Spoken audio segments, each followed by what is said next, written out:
Bonjour, je suis Claire Fleury.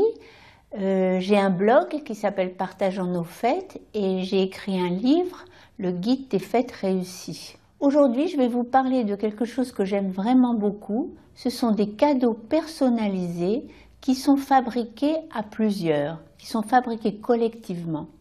L'idée, c'est de demander aux invités une petite contribution qui aboutira à une production collective. Faux journal, un tableau, une broderie. Alors je vais vous en donner ici deux exemples. Le premier, c'était un faux journal, genre magazine féminin. Et là, sur cette idée, ça avait été facile de demander les différentes contributions parce que les invités choisissaient leur domaine d'intervention.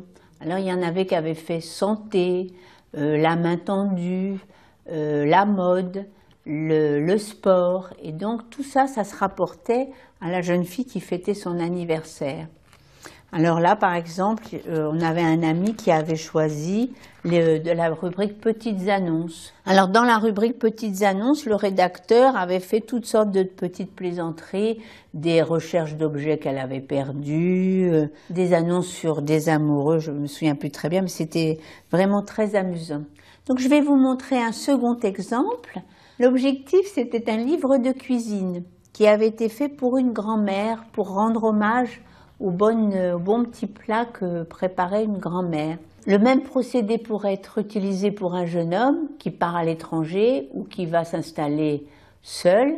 À ce moment-là, tous les membres de la famille se groupent pour lui donner leurs meilleures recettes de cuisine. Il fallait que chaque invité donne sa recette plus un bon petit souvenir du moment où il avait dégusté cette recette. Alors, apparemment, c'est vraiment très sympathique de le faire. Ça paraît aussi très simple une fois que c'est fait. Je veux quand même vous préciser qu'il y a un gros écueil à éviter, c'est le temps. Il faut savoir que pour fabriquer un objet de cette sorte, il faut prévoir beaucoup de temps. Parce que vous allez donner un délai à vos différents contributeurs. Et c'est sûr qu'ils ne vont pas le respecter. Ils vont toujours vous le rendre juste au dernier moment, voire après. Et puis après, il vous faudra beaucoup de temps pour remettre en forme le texte, même si vous avez donné des instructions précises, parce qu'il faut savoir que les gens ne respectent pas les instructions. Et puis, il faudra faire une forme commune, le porter chez le relieur, et tout ça, ça va vous prendre énormément de temps. Donc, il y a une condition importante, c'est de prévoir un délai suffisant pour que vous vous énerviez pas. Et il y a une autre technique qui est aussi très sympathique qui consiste à prévoir dès le départ un bon copain qui viendra vous donner un coup de main dans les derniers travaux de remise en forme et d'assemblage. Mais cette question du temps que vous y aurez passé ne se posera plus au moment où vous verrez la joie de la personne à qui vous l'offrirez.